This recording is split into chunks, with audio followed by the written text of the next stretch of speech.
estáis? Bienvenidos a este nuevo episodio del podcast, al episodio número 6, en el que vamos a tratar un tema muy interesante como es la conducta y el comportamiento. Y para eso contamos con la ayuda, con la participación de Laura, que es especialista, es maestra, es especialista en dificultad de aprendizaje y en educación especial, y tiene un montón de cosas que contarnos sobre este tema. Hola Laura, ¿qué tal? ¿Cómo estás? Hola, buenos días, Juanjo. Pues encantada de poder compartir este ratito con vosotros. Muy bien, muchas gracias por tu participación.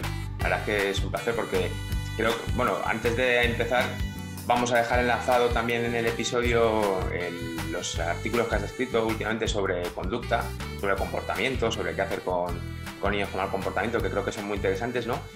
Para que, bueno, pues que todo el que vea el episodio que pueda verlos. Y bueno, la verdad es que el tema que vamos a tratar hoy es muy interesante, ¿no? Porque muchas veces nos hacen consultas sobre este tema, sobre cómo hacer cuando un niño no obedece o cuando un niño tiene un comportamiento un poco extravagante o un mal comportamiento directamente, ¿no? Y yo creo que eso es un punto que realmente es de utilidad tanto en casa para las familias, para los padres, para las madres y también para, en algunos casos, entornos educativos, ¿no? Que a veces también la conducta hay que manejarla, ¿no?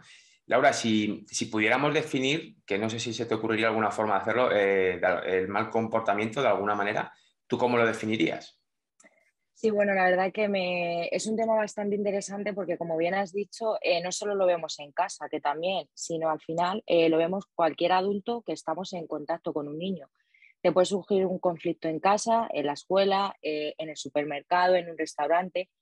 Entonces, al final el comportamiento y las conductas son las particularidades de cada persona, es decir, cómo respondemos ante ciertas situaciones. Es importante destacar que el comportamiento está motivado. Siempre hay una motivación para comportar tanto bien como mal.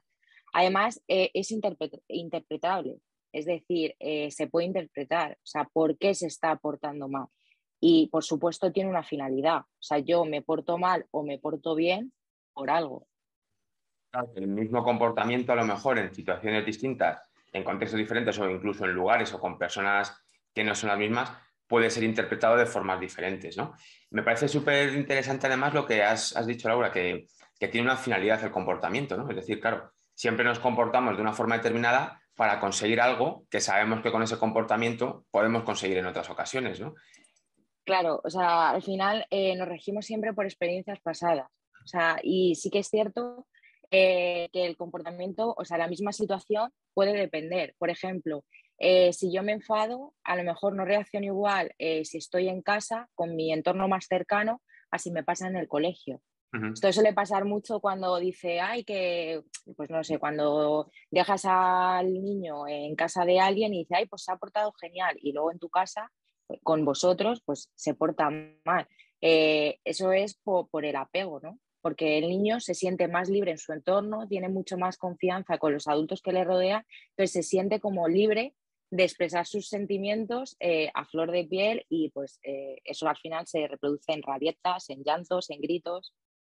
Vale, Laura, entonces, un poco por lo que comentas, creo que lo que podríamos ver es que una de las primeras claves es estudiar o analizar para qué se lleva a cabo esa conducta o qué consigue con esa conducta y en qué entorno está sucediendo todo esto, ¿no? Es decir, qué está sucediendo en el momento en el que esa conducta se lleva a cabo, ¿no? Porque un mal comportamiento o una mala conducta puede esconder muchas cosas, ¿no? ¿Qué cosas suelen estar detrás de ese mal comportamiento?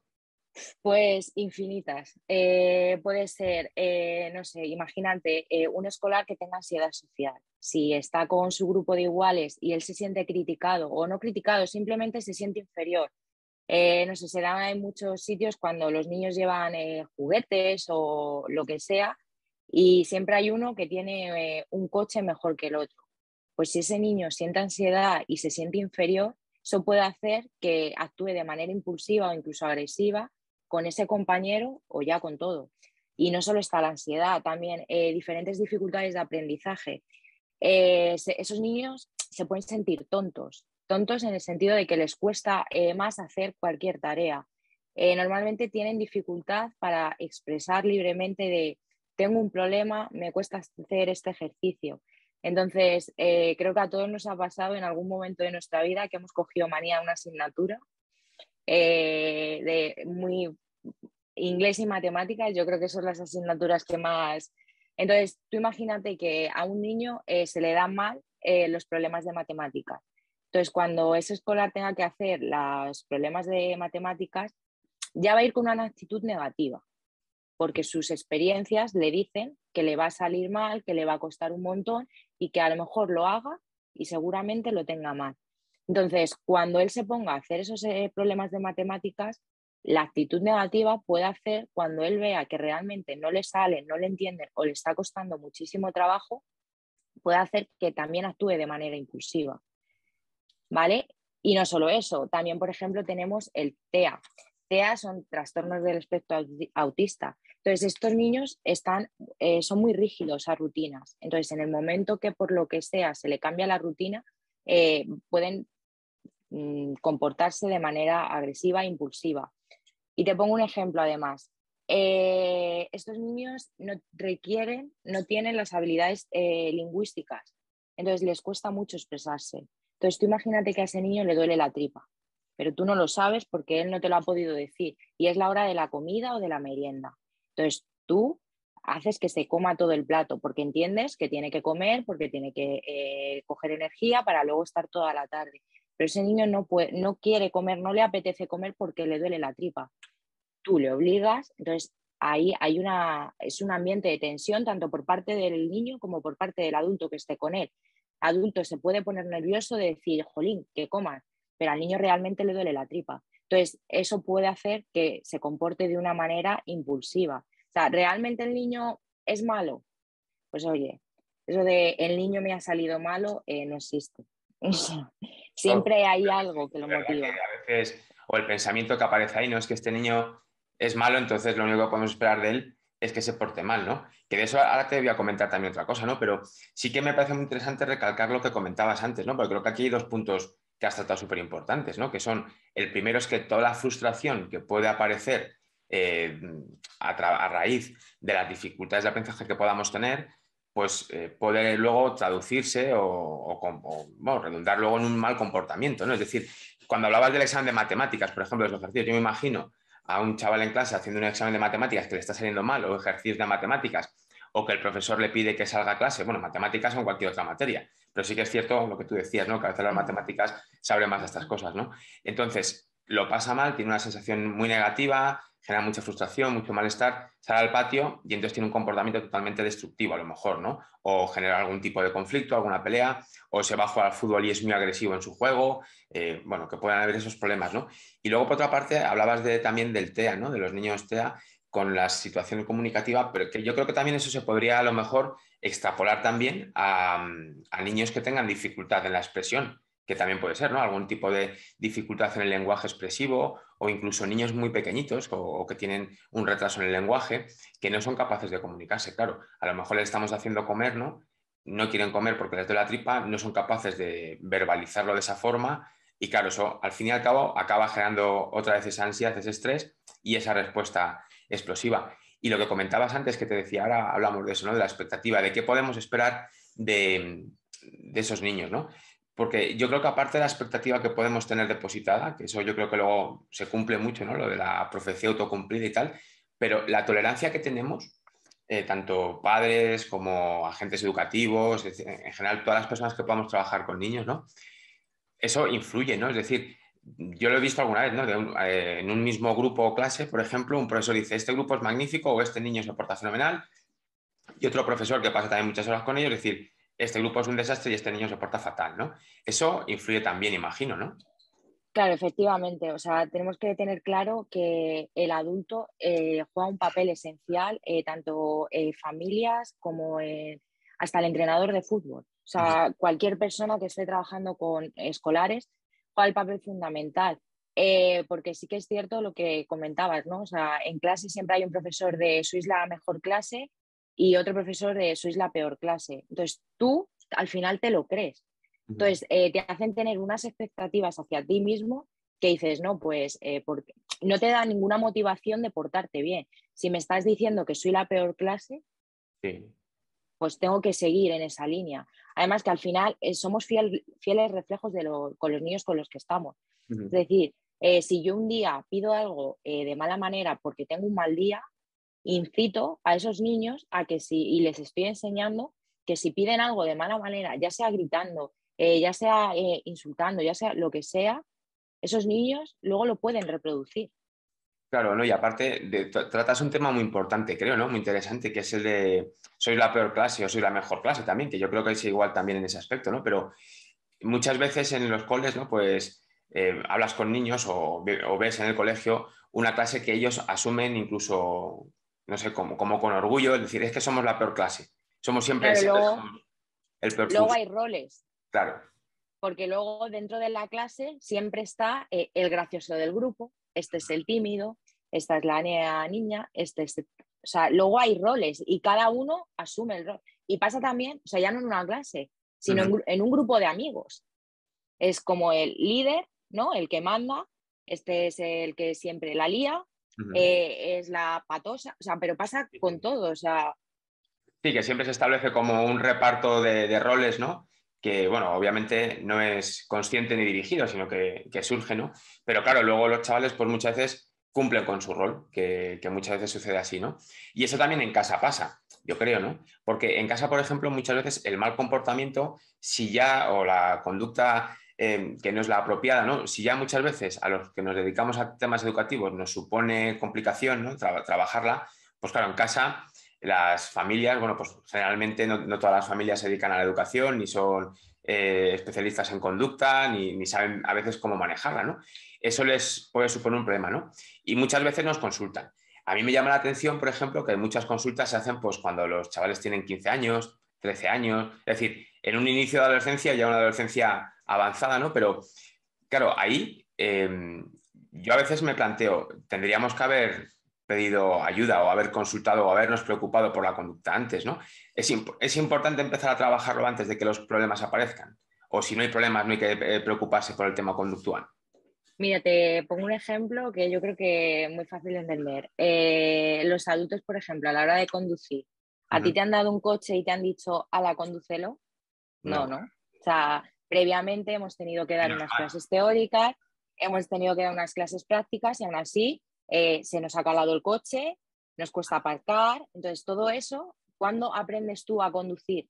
Pues con la práctica. O Ujú, sea, todo el mundo hemos sido noveles, ¿no? Que se dice así. ujú, Y entonces la conducta es exactamente igual. Si yo tengo acostumbrado al escolar o a una serie de conductas, o sea, yo no puedo pretender de la noche a la mañana que si yo le digo quita la play a las 8 el niño quite la consola y no se enfade.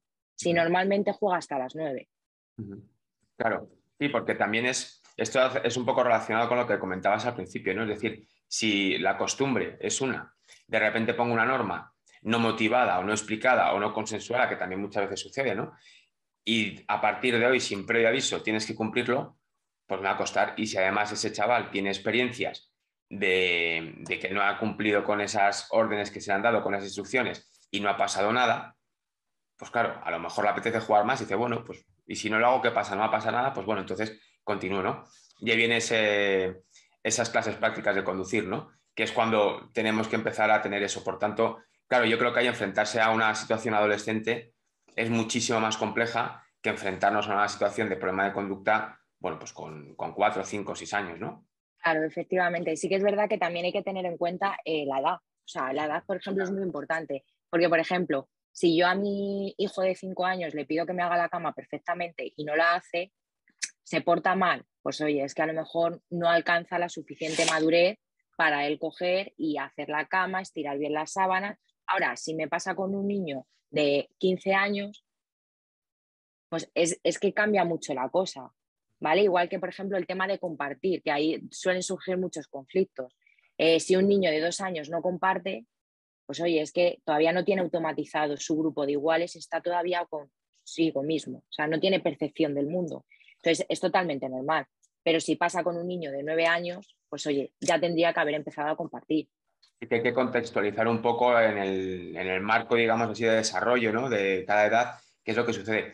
Lo que decías de la cama me ha recordado algunas situaciones, ¿no? Porque creo que es muy importante el hecho de que nos cercioremos antes de dar una instrucción o esperar que se cumpla una instrucción, de que la otra persona, en este caso nuestros hijos, ¿no? o los hijos de las personas que dan esta instrucción, o los escolares, comprenden la instrucción y saben bien a qué nos referimos. Es decir, por ejemplo, yo te digo, haz la cama. Entonces, a lo mejor para ti hacer la cama es taparla con el edredón o ponerlo de más forma más o menos ordenada o meter por debajo del colchón, ¿no? Es decir, que depende, ¿no? Igual que recoger el cuarto. A lo mejor recoger el cuarto es no ver nada por el medio, con lo que si abro el armario lo meto todo ahí, ¿no? Y luego cierro, pero ya Claro, que habría que describir muy bien la conducta que esperamos encontrar después. claro, todo esto al final es como un entrenamiento. O sea, si yo quiero que mi hijo haga la cama y quiero que lo haga bien, antes, previamente, yo tengo que ponerme con él y tengo que enseñarle cómo se hace. Pues Uh-huh. mira, la sábana, luego va el edredón, la almohada se guarda en su sitio,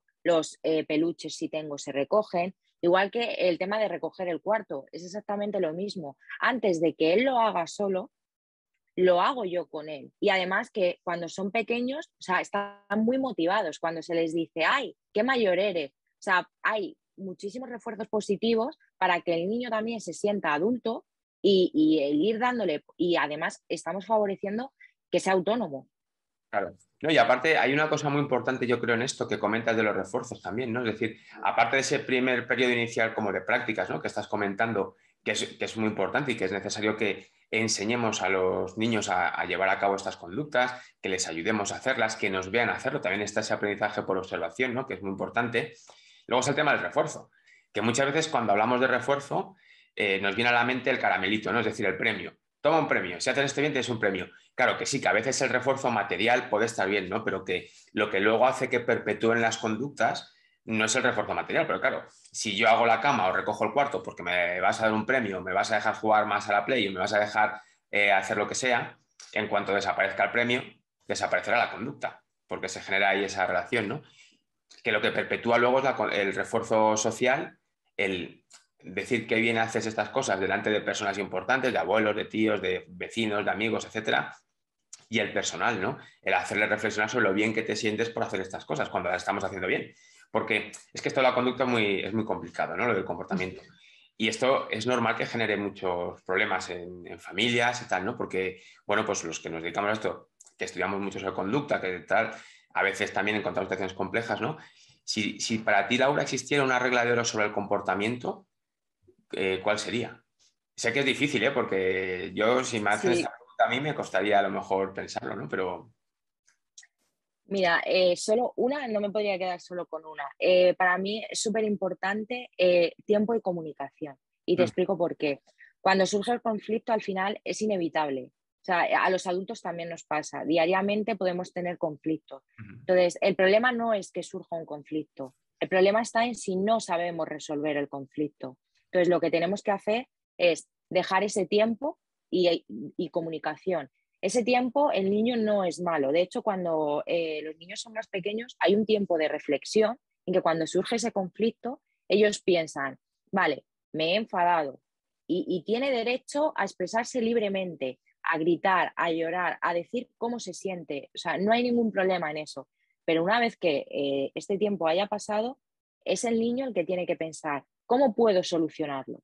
Y tiene que ser el niño. No sirve de nada que el adulto vaya y dé la solución, porque estamos dando pie a que los escolares siempre esperen a que venga un adulto a solucionar el problema. Sobre todo comunicación. Se ha surgido en entorno familiar, en entorno escolar, en donde sea, que el niño sea capaz de verbalizar, de decir, pues mira, me he enfadado porque me has sentado mal que me hayas quitado la pelota, porque yo también quería coger la pelota. Es muy importante que lo expresen. Además, aquí entra el juego de la empatía. Es una emoción, quizás es difícil de explicar por medio de palabras, pero es muy importante que enseñemos desde bien pequeñitos a empatizar. Y te explico un ejemplo muy claro. Cuando están en el parque y hay una pelota y hay dos niños, y los dos niños quieren la pelota, y uno de ellos se pone a llorar, pues hay que saber explicarle, y es desde bien pequeñitos porque hay casos, pero desde bien pequeños. Entonces tú tenemos que saber decirle al peque, pues mira, cariño, es que igual que tú quieres la pelota, tu amiguito la quiere. Y mira, está triste. Entonces, ¿por qué no jugáis los dos con la pelota y así lo tenéis?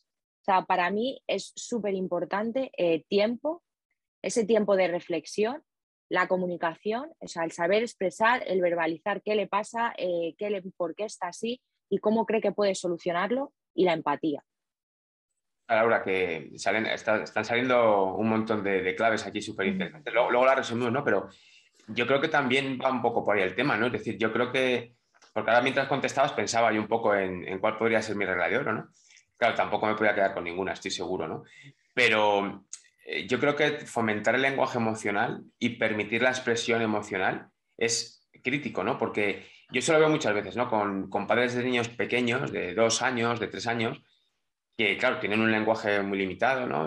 Pero sí que muchas veces expresan emoción y a lo mejor pues se les regaña o no te pongas a gritar o no llores o no te es decir, o incluso un poco más mayores, ¿no? Cuando se marchan, no te vayas, no te vayas, ven aquí, no, hombre, a lo mejor necesita estar solo un momento porque es una forma, por lo que tú dices, el tiempo, ¿no? Dar ese tiempo que muchas veces nos empeñamos en hacer una resolución exactamente inmediata, que también es lo que recomendamos a veces desde modificación de conducta, ¿no? Oye, consecuencias inmediatas, tal, pero cuando se trata de algo personal o cuando estamos en casa que no estamos trabajando, ¿no? Es decir, que estamos con nuestros hijos, claro, a lo mejor ese niño o incluso en el cole puede pasar también. Yo el otro día hablaba con un profe y le decía, dar un tiempo antes de tratar el tema, ¿no? Claro, a lo mejor tenemos que dejarles un poco para que se ubiquen emocionalmente también donde están, ¿no? Y para que también puedan salir un poco, coger distancia, ¿no? Con respecto a todo eso, ¿no? Porque luego también hay como mucha necesidad de comprender los porqués, yo creo, ¿no? De tanto por familiares como, bueno, pues por todas las personas relacionadas con niños, ¿no? Si alguien te pregunta, Laura, por qué un niño se porta mal, yo creo que ya lo hemos hablado mucho al principio también, ¿no? Pero así como para una respuesta de, oye, ¿por qué un niño se porta mal, Laura? ¿Y tú qué le dirías? Pues bueno, es un poco complicado de responder, pero se puede comportar mal, puede ser una respuesta de algo. O sea, puede tener alguna dificultad, puede tener algún sentimiento escondido que no sea capaz de expresar, simplemente puede tener esas vivencias pasadas de si me porto mal, para que me calle me van a dejar el móvil, ¿no? O sea, se escucha mucho, por ejemplo, lo de estoy haciendo cosas del trabajo, estoy comiendo, quiero estar un ratito tranquila y le dejo al niño el móvil.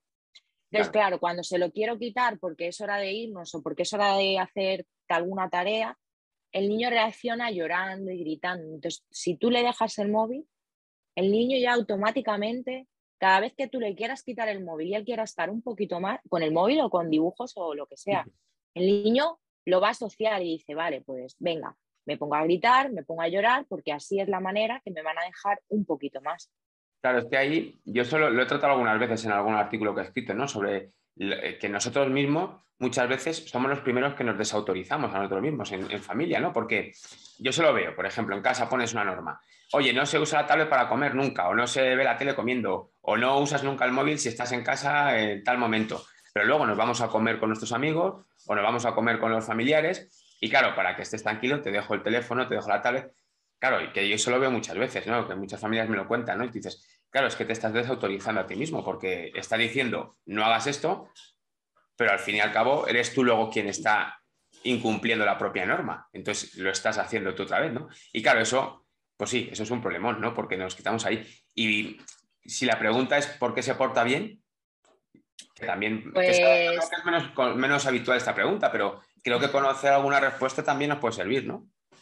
sí, bueno, yo creo que cuando tienen una conducta adecuada, yo creo que es cuando el escolar ya adquiere la suficiente madurez y para saber que aunque haya conflictos, sabe solucionarlos, tiene los medios, lo utiliza y los lleva a cabo en la vida cotidiana, y además entiende que hay veces que hacemos cosas que no nos gustan. Es decir, por ejemplo, yo prefiero estar jugando, pero tengo que hacer deberes.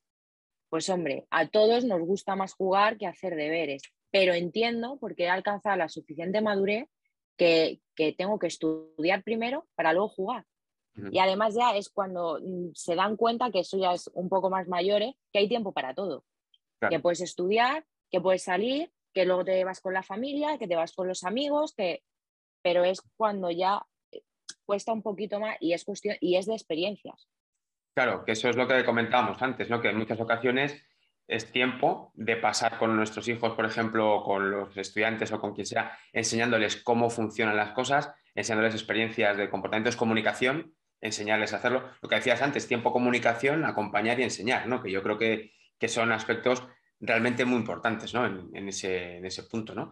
Muy bien, Laura. Y, por ejemplo, si vemos comportamientos, ¿no? Antes hablábamos de niños que tienen alguna dificultad en la comunicación, ¿no? O niños que saben que bueno, tienen una dificultad en la materia y pues genera mucha frustración y luego tienen un comportamiento muy explosivo, ¿no? ¿El mal comportamiento puede esconder otras cosas aparte de esto? Es decir, ¿hay algunas otras cosas que pueden estar detrás de un mal comportamiento? Lo digo porque muchas veces nos quedamos en la base, ¿no? Es decir, vemos solamente el mal comportamiento y decimos, bueno, lo que tú decías antes, es que este niño como me ha salido malo, ¿no? Que, claro, claro, y a veces no es que sea un niño, yo creo que no son malos, yo creo que es conducta, al fin y al cabo es aprendizaje, ¿no? Pero también en algunos casos el mal comportamiento es la conducta observable de otra cosa, ¿no? De otra entidad a lo mejor un poco mayor, ¿no? Eso sucede a veces, Laura. Claro, o sea, mira, por ejemplo, imagínate un niño con déficit auditivo, Uh-huh. por ejemplo. Pues tú vas a hablar al niño en un tono normal y no te va a escuchar. Y a lo mejor estás dado la vuelta y tampoco te escucha. Uh-huh. Y te das cuenta de que solo te responde cuando le gritas, incluso el niño te contesta gritando, porque al final, o sea, a nosotros nos pasa, montas en un avión, se te taponan los oídos y hablas más alto de lo normal. Uh-huh. Entonces tú piensas, jolín, es que el niño solo me escucha cuando le grito, solo me contesta cuando le grito, es que el niño habla gritando. Pero ¿es porque el niño es agresivo? No. Es que tu hijo tiene, o el niño, vamos, tiene un déficit auditivo, entonces grita porque no oye. Entonces Uh-huh. hay que estar muy, muy pendiente. Igual que, por ejemplo, experiencias de abuso. Uh-huh. Hay niños que por circunstancias piensan que todos los adultos le van a tratar mal, que se lo merecen, que no les quieren. Entonces, ¿hay alguna motivación por portarme bien? No hay ninguna. De hecho, me lo espero. O sea, me espero que cuando estoy con un adulto, ese adulto me puede gritar, me puede zarandear, me puede pedir las cosas. Al final, aprendemos de los adultos. O sea, y eso requiere tiempo, claro. O sea, si tú, el adulto que tienes de referencia, que puede ser tu madre, tu padre, tus abuelos, alguien de la familia, alguien de fuera, quien sea, al final todos que estamos en contacto con escolares aportamos nuestro granito de arena. Entonces, si nosotros hacemos ver al niño ciertas cosas, ese niño luego las puede reproducir perfectamente.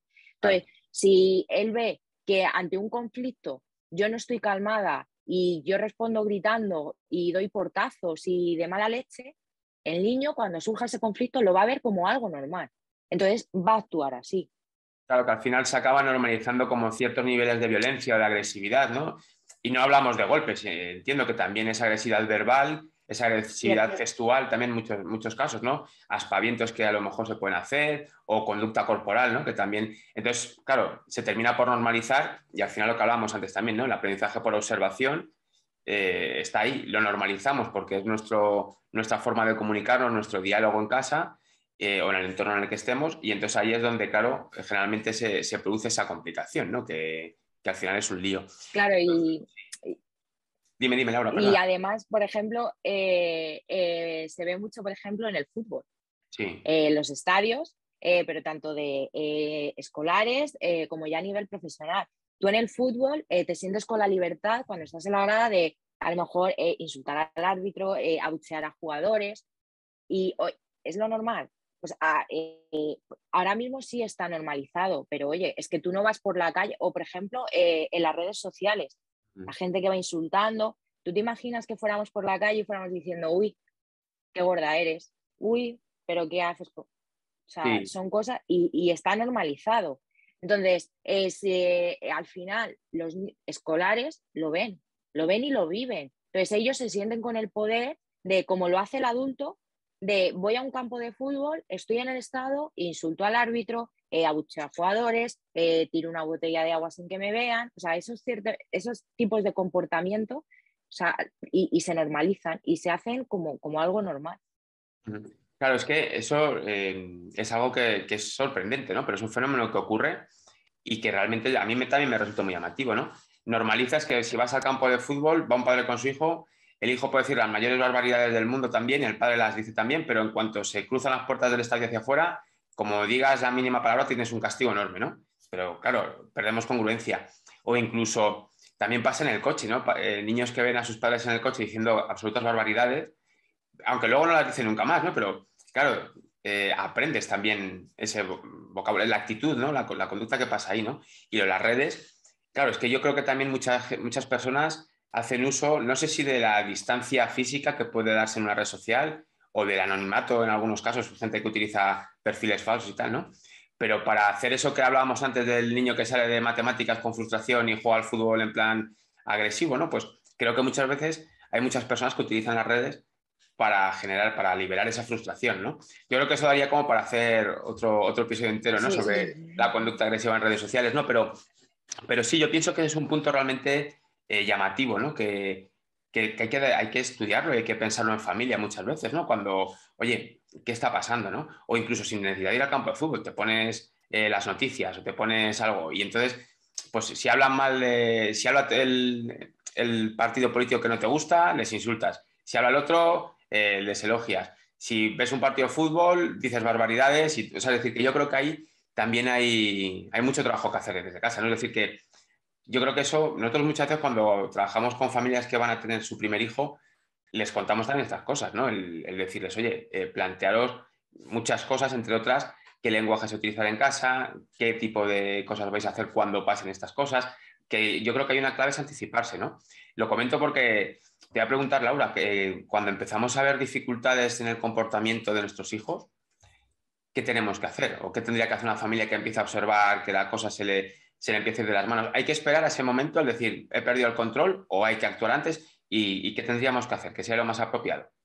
bueno, yo creo que cuando surgen conflictos, creo que sería muy humilde hacerse una autoevaluación. O sea, Ujú. el preguntarse el cómo he llegado a esta situación, el hacerse una autoevaluación de qué es lo que le he enseñado, por qué está comportándose así.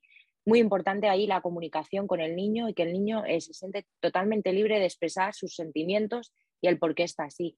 Y evidentemente cuando vemos que hay situaciones que se van de nuestro control, siempre hay que acudir a profesionales, nos tenemos que dejar ayudar, nos tenemos que dejar guiar por el bien familiar y por el bien del niño, sobre todo que al final creo que es prioridad, ¿no? El- la conducta más porque le afecta de lleno en su vida. Claro, si es que eso, efectivamente, es decir, yo creo que lo que has dicho de la autoevaluación me parece que es una tarea fundamental, ¿no?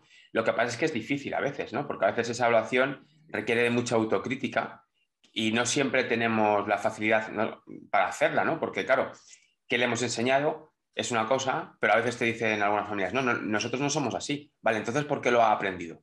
¿No? Que también eso Claro. es otro O sea, factor. claro, es muy importante luego también, o sea, la comunicación no es solo con el niño, la Claro. comunicación también es con su entorno. Ujú. O sea, si tú no le has enseñado o no lo ve en casa o tú en casa no le has permitido, puede ser que haya surgido a lo mejor en el colegio, porque Claro. puede ser que no sea de siempre, pero tenga una temporada. Si es una temporada, replantéate, o sea, a lo mejor algo ha pasado en el centro. Muy importante la comunicación también con el centro, porque al final los escolares están tiempo en casa, pero también pasan mucho tiempo en el colegio con sus profesores, sus compañeros. Entonces es muy importante que cuando surgen este tipo de cosas, o sea, la razón no siempre es en casa, evidentemente. Entonces es la comunicación con el centro, el hablar con ellos de, oye, ¿ha pasado algo? ¿Cómo se comporta en clase? Es muy importante también, porque al final en una clase se ve mucho. Claro, no, y aparte también yo creo que tanto también en casa, que es donde hay que trabajar mucho todo el tema de valores, todo el tema de, bueno, de respeto, de cómo tratar a las personas, etcétera, ¿no? Pero que muchas veces también sucede de nosotros no somos así, pero de repente nuestro hijo se comporta de esta forma, y a veces la pregunta es, ¿pero le has enseñado lo contrario? Vamos a poner, yo pongo un ejemplo muy extremo, ¿no? Es decir, mi hijo de repente nos llaman de la comisaría que le han detenido porque ha robado en una tienda. Y claro, nos llaman las manos a la cabeza, pero ¿cómo puede ser esto si aquí nadie hace esto? Nadie le ha enseñado nada de esto, nadie tal. Claro, pero a lo mejor le preguntas, ¿pero has trabajado justo lo contrario? Es decir, le has dado mensajes de hay que respetar lo que es de los demás, no, o sea, es decir, trabajar muchas veces en lo que está bien, hay que hacerlo porque previene lo que está mal y que muchas veces yo creo que eso falla a veces, ¿no? Claro, y además es muy importante lo que acabas de decir, porque tú imagínate que en casa no se ha visto esto. y te vuelves loco, ¿no? Cuando te llaman de, oye, que mi hijo, pero ¿cómo puede ser esto? Pero aquí es fundamental que el adulto no grite. O sea, es fundamental que intente no empatizar porque está claro, está mal hecho. Pero efectivamente, tú le has explicado que está mal hecho, tú le has explicado que esto no se debe hacer, las consecuencias que puede traer. Entonces es sentarse, intentar no perder los papeles y explicárselo. Ahora, si tú ves que una vez que se lo has explicado, una vez que has hablado con él, una vez que has verbalizado todo, si ves que se repite, pues ya digamos que quizás pues, haya que empezar a buscar ayuda profesional, que no pasa, o sea, absolutamente nada. Experto, buscar consecuencias bien establecidas. Yo aquí, un aporte que hago, ¿no? Muchas veces lo que es que me ha llamado la atención lo que has dicho antes cuando lo de no hay que gritar, ¿no? Exactamente. Yo me acuerdo un día, hace ya años, en verano, en vacaciones, estaba en la playa con mi familia y había unos niños al lado que eran muy ruidosos, ¿no? Y la verdad es que sí, que eran bastante ruidosos, ¿no? Y me llamó mucho la atención porque de repente estaban gritando muchísimo y sus padres empezaron los dos a gritarles, a Oscar, callar, hablar. O sea, es decir, intentaban que hablaran más bajo, pero gritándoles, que yo decía, pero si les estás gritando tú, ¿cómo pretendéis que dejen de gritar, no? Vámonos, hay que ir un poco más de perfil bajo, ¿no? Y luego también otra cosa, cuando hablaba de consecuencias, cuando lo decía yo antes, ¿no? Buscar ayuda experta y consecuencias, a mí hay una cosa ahí que me preocupa mucho a veces, que son los famosos programas de puntos, estos que se hacen en casa, que tanto o bien por indicación profesional o porque los ves en una página web o te los cuenta la vecina, ¿no? No lo sé. A mí a veces me parece que son programas realmente dificilísimos, o sea, que es muy complicado porque tienes que vivir para los puntos, es decir, tienes que estar totalmente volcado en ese, lo has hecho bien, inmediatamente tienes esta consecuencia positiva, lo has hecho mal, tal, creo que es muy complicado de llevar a cabo y sobre todo luego las recompensas, que a veces, pues bueno, nos podemos venir arriba con la recompensa de si lo vas a hacer porque no queremos que lo puedas hacer, luego conseguimos que se lleve a cabo esa conducta y la recompensa que se haya establecido o el premio como que se hunde, ¿no? O cambia. Por ejemplo, yo me acuerdo una vez que alguien nos decía, no, hemos quedado que si cumple con todas las cosas, el premio grande que tenemos a final de semana por suma de puntos y tal es comernos una hamburguesa de McDonald's, que era o de Burger King, no me acuerdo dónde sería, ¿no? Que quería ir el chaval allí. Vale, perfecto. Y entonces, claro, la familia totalmente, no tiene ninguna expectativa en que pudiera conseguirse. Y lo consiguió. Pero vamos, además, que le sobraron puntos y todo, ¿no? Y claro, al final pues nos cargamos el programa porque en la familia, como no esperaban esto y no le gustaba mucho ir a ese tipo de restaurantes, pues decidieron que mejor hacemos una hamburguesa en casa que están más ricas, ¿no? Entonces, claro, el chaval se sintió como totalmente defraudado y ya no sirvió más. Vamos, que eso también hay que verlo mucho, ¿no? Porque estos programas a veces parecen como la panacea y que se usan siempre y tal. Sí, a ver, al final cada niño es diferente y hay a niños que les puede funcionar muy bien, pero hay otros niños o sea, puede ser un caos porque es un estrés y te provoca una ansiedad diaria y constantemente porque es que tengo que hacer esto. Al final, cohibes al niño. Entonces, todo lo que hablábamos anteriormente de total libertad para expresarse, que tiene que tener un tiempo que grite, que llore, que nos pasa un adulto. O sea, cuando nos enfadamos, nos frustramos, yo, por ejemplo, yo necesito mi tiempo de decir, vale, relajación.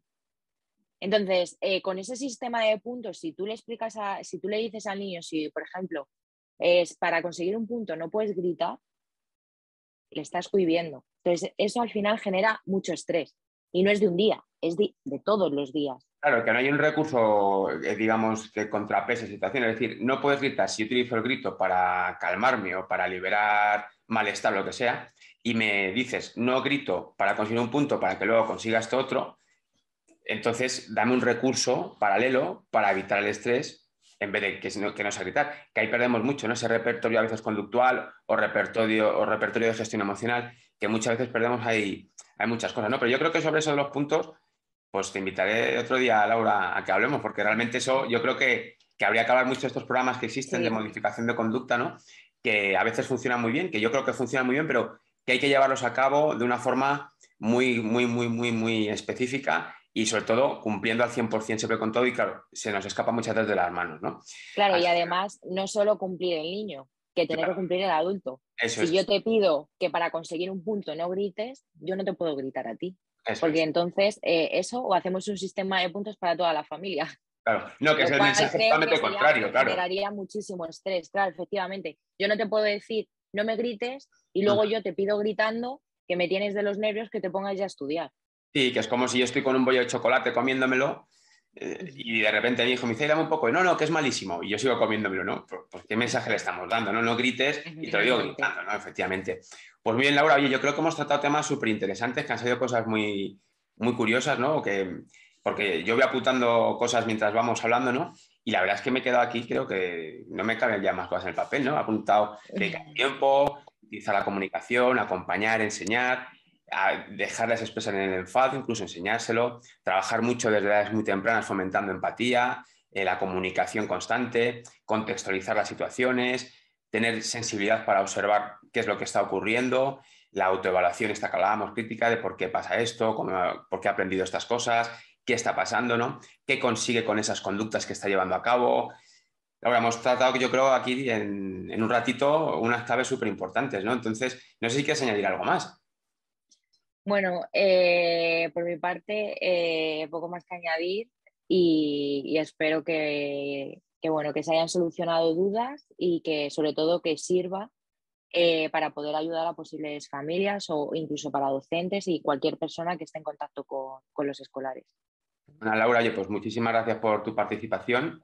Y nada, queda dicho, ¿eh? Para hablar otro día sobre programas de modificación de conducta, puntos, etcétera, que yo creo que ese es un tema súper interesante. Pues muchas gracias, Laura. Gracias a ti, Juanjo. Hasta luego, Laura. Gracias. Adiós, chao. Pues hasta aquí llegamos con este episodio número 6 del podcast en el que hemos hablado muchísimo acerca del comportamiento, de la conducta, de cómo cambiar esos comportamientos y de muchas cosas que realmente pueden generar un gran impacto a la hora de trabajar con nuestros hijos, con los escolares, en temas de comportamiento. Así que nada, aquí lo vamos a dejar. Te animo a que te suscribas al canal para que no te pierdas ningún otro episodio de los que vamos a llevar a cabo ni ningún otro vídeo en los que tratamos temas relacionados con dificultades de aprendizaje, psicopedagogía, educación. Y nada, nos vemos en próximos vídeos. Hasta luego.